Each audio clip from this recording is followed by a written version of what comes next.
ako Dante vlastne funguje. Čaute. Zdravím vás pri našom novom segmente Q&A s Dante, kde zodpovieme všetky vaše otázky, ktoré ste nám poslali do DMs ohľadne nášho nového produktu. Ako prvú otázku tu máme, čo je to vlastne Dante. V jednoduchosti Dante sú to nikotínové zubné špáradlá. Sú to klasické zubné špáradlá, napustené nikotínom a nejakými esenciami. V našom prípade vanila mint a škorica. Druhá otázka. Na čo sa Dante používa? Primárne bolo Dante vytvorené ako pomôcka pre ľudí, ktorí chcú už prestať fajčiť, vejpovať alebo používať žuvací tabak s tým, že treba zdôrazniť, aj keď Dante vie pomôcť takýmto ľuďom, nie je to zázračný liek, ktorý vám zo dňa na deň umožní prestať fajčiť. Je to nejaký nástroj. Musíte chcieť prestať a Dante vám v tom vie iba dopomôcť. V čom je Dante výnimočné alebo v čom sú tie aspekty, kde vám môže pomôcť? Máme tu dve varianty. 5 mg a 3 mg. Je to nastavené presne tak, aby človek, ktorý chce prestať fajčiť, nemal iba zo dňa na deň nejaký absťah z toho, že si nemôže dať cigaretu, ten nikotín to telo proste potrebuje. Nápad za tým je taký, že človek začne s 5 mg verziou a postupne bude schopný prejsť na tú 3 mg.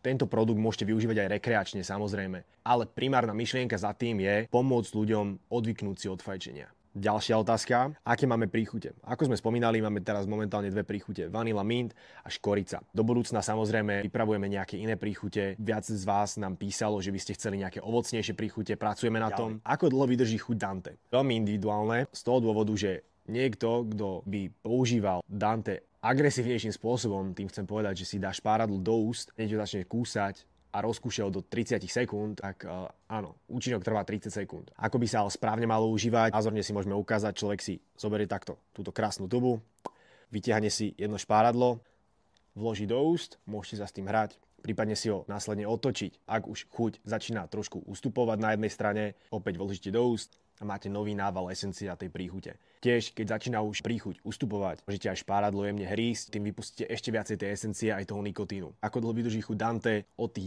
10 až do 30 minút. Ďalšia otázka. Prečo vanilla mint?